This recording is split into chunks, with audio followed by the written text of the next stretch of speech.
Oh, hey, Dick and Chad. Glad to see you. And everybody else out there in GizWiz land. I'm Big John Matthews, and I've got something from my gadget warehouse.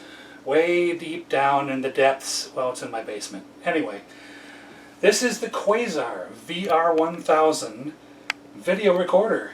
And it was released by Quasar around 1977. It's quite some time ago. This is not VHS. This is not beta. This isn't even U-matic, but this is Quasar's own format, what we call now an orphan format, VR1000. Now I've got the tape inside the machine already. I can't turn this thing on and plug it in for you, unfortunately, because it went through a flood and it got a lot of water damage, unfortunately, but I still hung on to it. So I'll start and show you the tape first. This is a VR1000 format tape.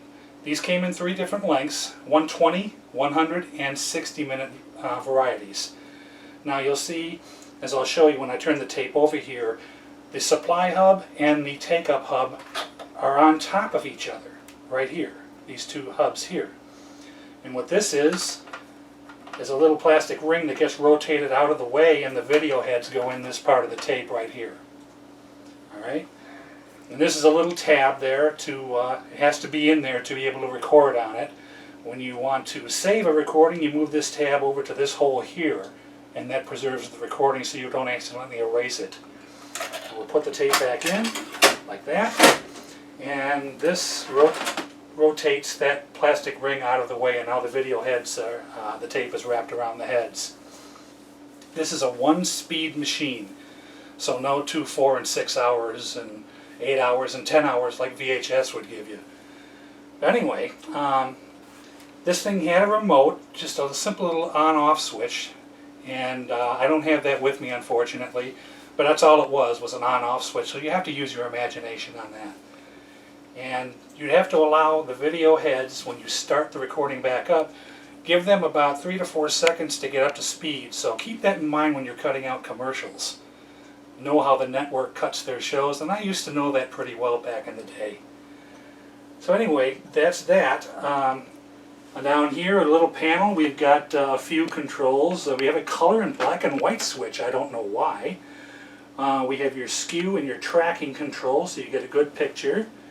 And we even have a little dehumidifier if some condensation were to build up in the machine. I don't know how that would happen really, but you can turn on the dehumidifier. Your TV VTR switch here, so you can bypass the video recorder and have the antenna signal pass right through back to your TV. Typical Varactor tuner of the day, not cable ready, but it does have UHF. And one nifty feature here is this additional timer unit. This was a separate purchase. And it will allow you to up to 3 different on-off cycles in a 24-hour period. So yes, it was limited, but awesome for the day, for the time it was released. We're so jaded by our timer features now on our DVR, we've forgotten how simple it used to be. But what you would do here is you take this little glass, or this plastic cover off, and if you can see these little pins here, you put those in the points where you want it to start and stop. Of course, replace that here.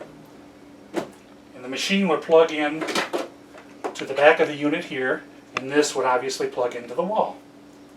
So, but you are limited, like I said.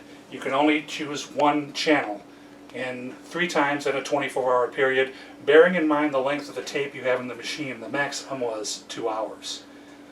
So now, by the magic of editing, we're going to show you the backside of this machine.